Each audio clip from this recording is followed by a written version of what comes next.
O projeto Pensar e Fazer Arte do GEP, Grupo de Estudo e Pesquisa em Interdisciplinaridade, e FAFICLA, Faculdade de Filosofia, Comunicações, Letras e Artes, tem a grata satisfação de receber a professora doutora Ana Maria Ramos Sanches Varela. Ana Maria Sanches Varela é licenciada em Letras, é psicopedagoga, mestre em Gerontologia e pós-doutora em Interdisciplinaridade com a professora Ivani Fazenda e teve também o seu doutorado sob a supervisão de Ivani Catarina Arantes Fazenda. Ana, é um grande prazer recebê-la em nossos estúdios para um bate-papo. Primeiramente, eu gostaria que você se apresentasse ao nosso telespectador, para que depois nós possamos conversar a respeito de um assunto muito polêmico. Muito obrigada, Cláudia. É um prazer estar aqui com você, esse meu grande amigo. E eu realmente estou aqui hoje para que nós possamos falar sobre a linguagem, não é? Eu sou uma especialista na área da linguagem, trabalho há mais de 30 anos alfabetizando, na verdade, não é? E principalmente no trabalho na universidade, trabalhando com esse processo também da escrita e do prazer de trabalhar com essa área. Muito bem. E quais são as dificuldades encontradas por você como professor universitário há tanto tempo em sala de aula hoje? Você sabe que não é fácil, né, Cláudio? Claro que não. Você é parceiro comigo dessa área, sabe quanto que nós estamos assim sentindo essa dificuldade. E mais ainda do que as dificuldades que o professor sente, eu acredito que tem sido pior para os alunos. Sim. Eles estão muito mais angustiados por se verem frente à universidade sem condições de se expressar. Eu acredito que o nosso trabalho atualmente tem sido de um grande incentivo e é por isso que a interdisciplinaridade é importante neste momento para o professor, porque ele pode se utilizar de diferentes estratégias para que o aluno se sinta mais confortado e consiga esse desenvolvimento de que tanto ele precisa. Você sabe quanta angústia esse aluno possui quando se depara que ele tem de desenvolver num trabalho, tem de fazer o seu processo de identidade na escrita e não consegue. Quais seriam as razões disso, Ana? Quais seriam as deficiências que deveriam ser a curto ou médio ou a longo prazo? Eu acredito que a curto prazo, né, Cláudio, isso não pode mais ser adiado. Não dá mais para eu me deparar com alunos, independentemente da faixa etária, não é? Essa semana mesmo eu tive um aluno que se apresentou, eu tenho 40 anos, estou desesperado, professora. E ao mesmo tempo ao lado dele, eu tenho 19 anos e estou desesperada. Aí eu falei, venham comigo, vamos nos livrar desse desespero, porque você começa a falar, quando termina o encontro, eles dizem, professora, você falou tão bonito, mas eu não entendi nada. O que eu faço para poder entender você? E isso é muito triste. Então, eu acredito que se nós não nos propusermos a fazer um trabalho perfeito de base, levando essa criança ao entendimento da leitura, não apenas alfabetizá-la, mas permitir que ela entenda aquilo que ela está estudando, aquilo que ela está aprendendo. Que ela aprenda a inferir e refletir, não é? E a partir daí, né, Cláudio? Porque se ela não conseguir entender, ela não consegue refletir. Então, o nosso processo na universidade é exatamente este. Os professores de outras disciplinas, a minha área é da linguagem e comunicação, mas professores de outras disciplinas, eles já vêm com o ato do refletir, na exigência das resenhas críticas, e o meu aluno não sabe ainda nem conseguir entender aquilo que ele leu. Então, a maior dificuldade é se deparar com a escrita e não saber o que fazer com ela. Ele consegue, é claro, aí nós vamos entrar no processo do país que fala em analfabetos funcionais. Exatamente. Não é verdade? Que é aquele que foi alfabetizado, mas não consegue entender o que leu. Então, nós estamos vivenciando mais ou menos este problema. Muito dentro da universidade. E aí, na sala dos professores, você conhece o processo, como é que é. Os professores, você que é da linguagem, me socorra. Você que lida com os alunos nessa questão de trabalhar com a escrita e com a oralidade, me ajude. E conseguimos, assim, num grande processo entre amigos na universidade, os professores, a entendermos que não é somente um professor que dá conta de tudo isso. Claro que não. Não é? Então, eu entro com o processo de exercitar muito mais a leitura, o entendimento, a capacidade dele pensar. Eu estou voltando atualmente na riqueza de levá-los a pensar. Exatamente, é isso que é necessário. Eles estão muito maquinalizados, não é? É dedinho mexendo o tempo todo, é os olhos voltados para a informação, mas infelizmente eles param muito pouco para pensar. Essa informação não gera conhecimento. É um excesso, ela pode gerar, mas ela não gera. É uma torrente, um tsunami. Eles estão lotados, me parece, às vezes, que eles têm tanta coisa dentro deles, mas ao mesmo tempo não tem nada, Cláudio. Exatamente. É incrível. A primeira pergunta que eu faço para os alunos que adentram a universidade, eu sempre digo para eles assim: quantos livros você já leu? Aí começa um se esconde atrás do outro. Eu falo, não fiquem tristes, vou fazer mais uma pergunta. De todos os livros que você já leu, cite 5 importantes. Podem escrever se quiser. E eles vão e voltam e se escondem, aquela indisposição que você percebe. Eu falo, gente, vou melhorar para vocês a pergunta. De todos os livros que você leu, vamos então escolher apenas 3. Ainda aquele incômodo. Eu falo, então vamos deixar por um só. Então, só que desse um eu quero o nome do livro, o nome do autor, sim, e o porquê de você tê-lo escolhido como o livro mais importante da sua vida. Porque se você tem 20, 30, 40, 50, não seja a idade qual for, que hoje na universidade cada vez mais nós temos pessoas mais amadurecidas fazendo cursos, e eles então ficam mais angustiados ainda, porque às vezes lembram do título, mas não lembram do autor. Se lembram do autor, não lembram um ano. Se lembram um ano, não lembram por que ele foi escolhido melhor. Não há o exercício da memória também. Então, de uma certa maneira, Cláudio, isso é muito importante, esse exercício inicial, porque eu vou deixando para eles a grande lição de que se de tudo que eu li, se de tudo que eu senti, de tudo que eu vi, nada ficou, de nada serviu. Claro. E eles, então, aí abraçam esse processo de iniciantes mesmo, aceitando o meu convite, eu digo, vocês querem vir comigo, não é? Aí, aquele uníssono, sim, queremos, e eu começo a fazer um trabalho especial com eles, de escuta sensível, não é? E o meu primeiro texto é por que as pessoas falam tanto, né? Porque a maior parte dos alunos que adentram a universidade, você sabe disso, eles ficam muito ansiosos em perguntar, em querer expor aquele conhecimento que eles trazem, porque eles são recheados de conhecimento. Claro, todo mundo. Nas áreas específicas, eles têm um repertório fantástico. Eu digo, aqui eu só sou uma facilitadora dessa linguagem que é sua, que é nossa, que faz parte da nossa vida diária. Então, a partir daí, eles se acomodam um pouco mais e vêm comigo nesse trabalho de escuta, né, sensível mesmo, trazendo a importância dos autores na vida desse repertório que nós temos, aprender a valorizar o que lemos, de quem lemos e por que lemos, não é, Cláudio? Porque a maioria depois começa a citar como se os pontos de luz não existissem. Sim. Não é? Como se nós fôssemos os donos das grandes verdades, frases, né?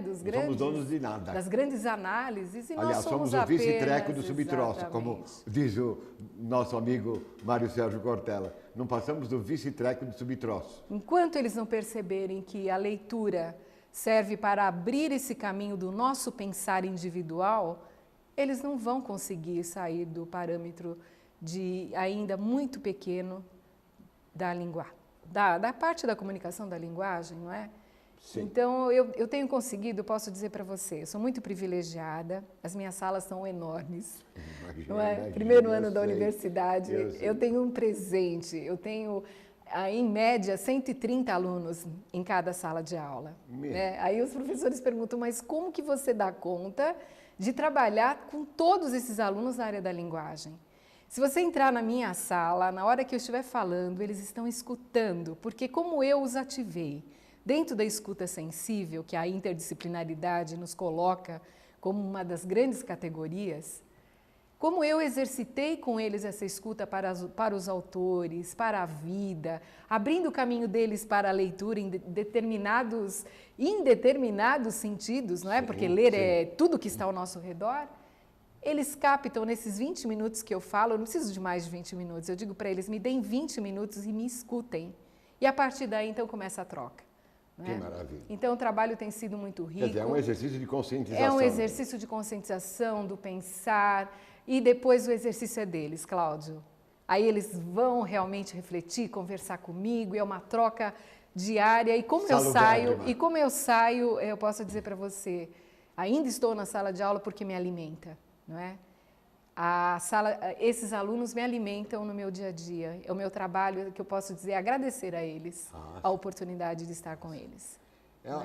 É uma bênção estar com eles. Eu acho que a nossa missão... Quanto aprendemos, não é? Nossa, como aprendemos, claro. Porque a cada momento que eu falo para eles sobre a linguagem, sobre esse ato, não é? De saber ouvir, de saber compartilhar, de ter esse desafio mesmo de poder exercitar o que nós temos de melhor dentro de nós, eles captam com tanta serenidade isso, que eu posso dizer que o exercício diário passa a ser prazeroso. Eles voltam a ter prazer em escrever. Eu digo a eles que a escrita é um grande desafio, sim. certo? Então, mesmo aquele que domina a escrita, ele não escreve de uma vez aquilo que ele deseja. Imagina, eu me coloco, no meu último livro, eu fiz 7 versões diferentes. Aí eles falam, 7? 7 versões, digo, eles pensam que é na hora, sai pronto. E teve um momento que eu tive de parar e falar assim, chega, esse foi o meu melhor neste momento. É por isso que eu e a Ana, nós resolvemos escrever o livro do Caos à Ordem, que logicamente logo será publicado, onde nós apontamos os cuidados necessários com a escrita e com a fala. Você poderia falar um pouquinho, Ana, a respeito do que nós estamos escrevendo? Nós estamos escrevendo nessa base toda de respeito a esses alunos que estão conosco, entendendo essa falta de repertório que eles trazem, que é cultural, não é? Infelizmente, nós não podemos dizer que foi somente culpa deles, mas é culpa de todo um processo educativo. De todo um processo educativo. E nós não podemos, em função disso, torturá-los, não é? Você não tem repertório, então você não vai para frente. Então você não vai para frente e nem excluí-los, muito pelo contrário. Exatamente por eu ser uma pesquisadora da interdisciplinaridade, eu tenho essa condição de ser maleável nesse entendimento, não é? Eu compreendo esse momento em que eles passam, porque à medida que eu também falo para eles, Cláudio, eu vou aprendendo mais também.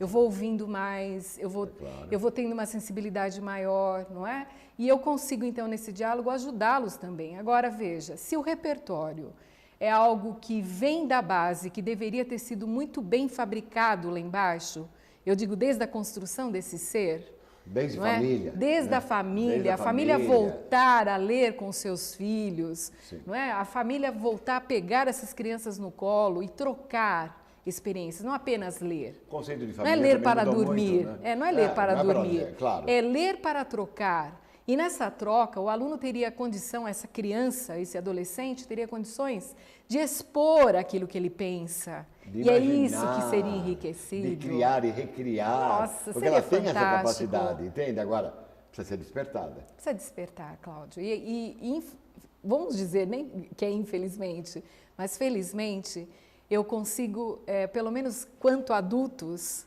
estimulá-los novamente ao ato do pensar e à vontade de querer se colocar e aprender. Então, eu volto então com o projeto Incentivo à Leitura e Pesquisa que eu tenho, há mais de 10 anos na universidade, não é? Que escolhemos os nossos temas, ou então vamos até a comunidade, escolher os temas necessários para a comunidade, voltamos para a universidade, fazemos pesquisa sobre os temas e voltamos para a comunidade para presenteá-los com livros feitos pelos próprios alunos. Esse é um trabalho muito enriquecedor, não é? Eu tenho mais de 80 livros já escritos dessa maneira com os alunos. Trouxe até alguns exemplos para você aqui. Mostra algum, né? Mostra algum uma caixinha, por exemplo, para entregar para a comunidade, falando sobre meus primeiros passos, os obstáculos, a descoberta, mostrando que todos os livros são feitos pelos próprios alunos. Eu apenas os oriento, não é? Nós temos, assim, a respeito de Caçadores de Fantasmas, Muro da Amizade, a relação do sexo, né, que é tão importante a gravidez na adolescência ainda nas comunidades, o esporte como presente. Então, todos esses livros, né? E além de tudo, eles podem escolher o jeito como vão apresentar. Então, esse grupo, por exemplo, de comunicação social, apresentou, né, para mim, já com um livro, Aprendendo a Pintar, né, Aprendendo a Pensar também, mas eles já mandam junto com a caixinha, com as tintas, com... Então, isso é tudo criatividade deles, Cláudio. A partir do que nós vamos conversando em sala, não é? Eu posso dizer para você que esse nosso livro, do Caos à Ordem, talvez essa seja a ordem, não é? Disciplinar. Né? Talvez seja essa a grande ordem de você voltar a dar uma expectativa de vida, de conhecimento para esses alunos que vêm também de uma dificuldade familiar, estrutural muito forte, não é? Então, eu digo a eles que nós não falamos a respeito só de nem faixa etária e nem de classe social. Hoje, na universidade, nós abraçamos a todos e todos devem vir conosco, não é, para fazer o melhor trabalho. Voltar a escrever, a ler, a entender aquilo que lê, para conseguir formar todo o conhecimento de que ele precisa, mas para isso ele precisa pesquisar.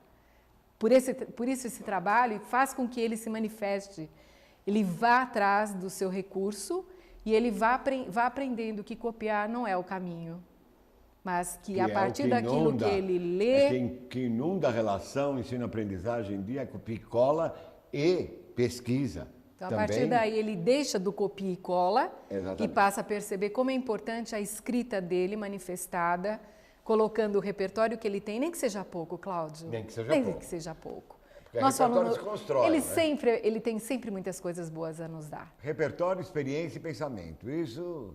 Então, esse nosso livro, né, Cláudio, ele vai por esse caminho. Esse nosso livro vai por esse caminho. O cuidado que tem com a norma culta, respeitando a maneira que ele tem de falar, né? Mas mostrando que na universidade ele tem que se posicionar. Ele tem que se posicionar. Não é? Que no campo de trabalho ele não pode usar a mesma linguagem que ele usa no seu dia a dia. Claro. Então esse meu cuidado, vamos chamar de cuidados mesmo, né, Cláudio? Cuidado, nós chamamos esse de nosso cuidado. trabalho do Caos à Ordem são cuidados. São cuidados. Cuidado com esse nosso aluno que chega, cuidado com esse nosso aluno que quer aprender, cuidado com esse nosso aluno que quer pesquisar e ainda não sabe, e não sabe o que fazer com o que pesquisou. Então, esse cuidado todo, eu acredito que se todo professor tivesse, e nós que somos da área de letras, temos essa facilidade, podemos levar o mundo para eles. O cuidado com a pesquisa. Não é? Porque os temas são os mais vastos possíveis. Exatamente, porque a pesquisa pode começar até no curso primário. É bárbaro, Cláudio. Não é? Pode começar no curso primário, ser estendida para Fundamental 1, Fundamental 2, para a universidade, a um TCC, a um mestrado, a um doutorado. Quer dizer, tudo leva a um caminho muito promissor, se bem despertado na base. Eu posso te dizer que não eu especificamente, Ana Maria, né, que faço esse trabalho, mas eu sinto, pelos depoimentos deles, que eles sofrem um pouco. Né? Eles ficam muito angustiados, mas ao mesmo tempo, quando eles se descobrem, que pode demorar 1 ano, 2 anos, às vezes até o final do curso, eles vêm agradecer. Eles me encontram no corredor, Ana, obrigada, eu não dava valor para isso que você falava, mas hoje eu compreendo. Não é? Então, todo esse trabalho, eu posso dizer para você que esse nosso livro talvez seja aquela grande resposta que os professores têm feito para nós. Como se faz um trabalho interdisciplinar na universidade? Você poderia falar como é que a gente faz um trabalho interdisciplinar? Acabei de mostrar para você, né, Cláudio? Mas esse trabalho interdisciplinar... Mas, por exemplo, agora o evento que vai acontecer no dia 24, você poderia falar... Nossa, nós vamos falar sentir, pensar e agir interdisciplinarmente. Então, basicamente, é o que nós temos feito, não é, Cláudio? Exatamente. Porque a linguagem nos proporciona isto. Você ativar no outro o desejo, porque todas as áreas do conhecimento precisam ler, entender e explicitar. É impossível, não. Então, se ele não tiver essa bagagem interior, ele não vai conseguir o desenvolvimento da área em que ele deseja, não é? Então, eu trabalho bastante com o curso do Direito, que vai ter como base a língua como processo de argumentação, né? O trabalho com os comunicadores, que se eles não tiverem todo esse processo, do que vai ser a profissão deles? não é? Vai ser um desespero total. Não é? Um desespero. E eu vejo quanto eles se sentem ainda desesperados, não é? Com essa posição de que será que vou conseguir? E o professor interdisciplinar, ele sempre mostra para o aluno que ele vai conseguir. Que ele vai conseguir, exatamente. Não que ele tem condições, não importa quando. Que há sempre possibilidades dentro da impossibilidade. Sempre haverá uma possibilidade do acordar, não é? Mesmo que seja pela pequena proporção ainda que ele tem nesse conhecimento geral. Mas que se ele tiver boa vontade, se ele tiver aquele ímpeto de pesquisa, se ele realmente adentrar o mundo que ele precisa, de responsabilidade, disciplinado, organizado, ele vai conseguir. Você sabe que um professor interdisciplinar não viveria sem a disciplinaridade, não é, Cláudio? Nunca. Então, é por isso que os professores da Inter são pouco exigentes, são considerados professores que pedem ao máximo dos seus alunos, mas em compensação o resultado é completamente diferenciado. É um resultado de respeito que você tem. E um resultado de respeito, exatamente. Coisa que você não encontra muito hoje em dia no ensino disciplinar, porque o ensino disciplinar hoje em dia se tornou ausente.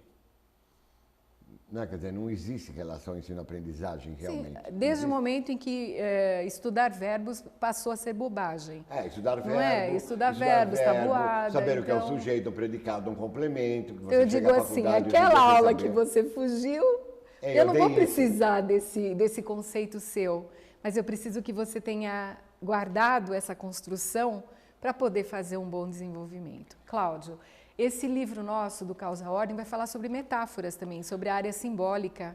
Da importância da metáfora na construção da nossa vida, né, do desenvolvimento das histórias de vida dos nossos alunos, não é? Então, acredito que... E como nós também constituímos as metáforas dentro dos nossos doutoramentos, mestrados, TCCs, né? Como nós ajudamos o aluno através do refrão que ele repete, como nos diz a grande Vani Fazenda, quando você repete um refrão naquilo que você está falando, é realmente aí que se esconde o tesouro da sua pesquisa, da sua Nós dois ficamos até envergonhados, não é, Cláudio? Porque a Ivani Fazenda está conosco neste livro e ela vem implantar a interdisciplinaridade nesse conceito todo, e eu acredito que vai ser um grande elo de ajuda, de entendimento, não só para os estudantes, mas para os profissionais que têm buscado tanto essa resposta, não é, Cláudio? Eu agradeço muito você estar comigo nesse projeto. Eu agradeço muito a sua presença em todos os projetos, inclusive nós estamos juntos no próximo evento do dia 24. Seremos os apresentadores, não é? Exatamente, seremos os apresentadores. Vamos alertar exatamente isso, né, Cláudio? Nós vamos alertar exatamente ao pensar novamente, não é? Ao pensar consciente. Inferência, reflexão, estudo. Hoje o que falta é estudo. Disciplina. Vontade do conhecer de uma forma diferente, não é? Exatamente, vontade do conhecer. Vontade do conhecer, mas sem ficar naquela base apenas do que o outro disse. Não é? Vamos atrás, vamos buscar. Boring, como se fala em inglês, sem que seja chato, entende? Quer dizer, que o aluno entre na sala de aula e que troque um sorriso de satisfação por estar ali. Exatamente. Entende? E nós temos esse privilégio de podermos, dentro da nossa área, graças a Deus, de falar coisas lindas para eles também, não é? De sempre levar um texto que possa ser um estímulo para a vida deles, para levá-los ao autoconhecimento, ao autodesenvolvimento. Porque a escrita, eu digo a eles, para mim, ela é terapêutica. Eu espero que seja para vocês também. Ela é terapêutica. Então, assim, por ser terapêutica para mim, o estudo ser terapêutico para mim, o aprender ser terapêutico para mim, eu digo a eles, eu espero que vocês aceitem essa colocação. Se for bom para vocês, levem para o seu dia a dia. Não é? E assim eu tenho conseguido, eu tenho conseguido ficar feliz, né, dentro desse meu trabalho, porque eu trabalho com paixão. E porque, claro, graças a Deus, porque se a gente não trabalhar com paixão, outra coisa, se nós não entendermos aquilo que a gente lê, nós somos analfabetos. E talvez essa consciência que nos deixe mais tristes. Não exatamente. Porque quando alguém retorna à universidade, e aí nossa colega do GEP, a Dirce Encarnação, escreveu sobre a idade adulta, não é, na universidade. Ela também vai ser entrevistada pelo programa. Ela realmente mostra, e eu tenho isso no dia a dia, né? Hoje, acima dos 40 anos, é muito normal você tê-los na universidade novamente. Já fizeram outros cursos, às vezes não conseguiram terminar, e eles estão de volta, e eles precisam ser acolhidos.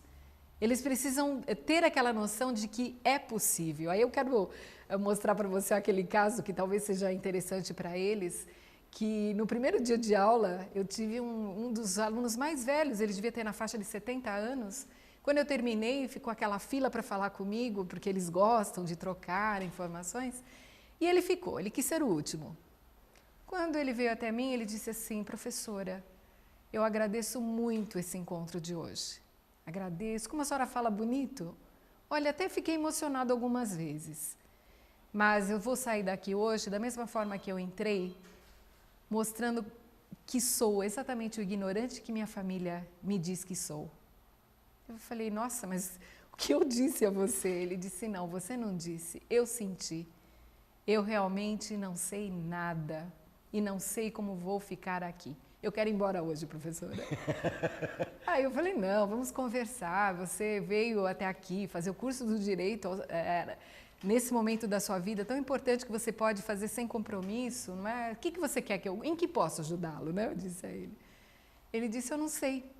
Eu falei: mas você tem vontade? Você quer aprender? Você quer retomar o teu conhecimento? Ele disse: eu quero. Eu falei: então venha comigo. Cláudio, só posso dizer para você que ele foi o paraninfo da turma do direito depois de 5 anos. E existe melhor então, para mim, esse é o presente. Existe melhor presente para o professor de ver um aluno vencer? Mas fiz com ele caderninhos à parte, Cláudio. Que maravilha. Né? Ele chegava mais cedo, eu também, sentávamos juntos, líamos e fazia com que ele entendesse o texto, que reescrevesse. Que maravilha. Um trabalho de arte. Então, por isso a arte é tão importante dentro da interdisciplinaridade. A arte sem da ela, escrita, a arte do ouvir, a arte de pensar. A arte de ouvir, a arte de pensar, a arte de criar. A arte do viver. A arte do viver. Gostaria de agradecer ao telespectador e à Ana pela audiência. Até o próximo programa, se Deus quiser.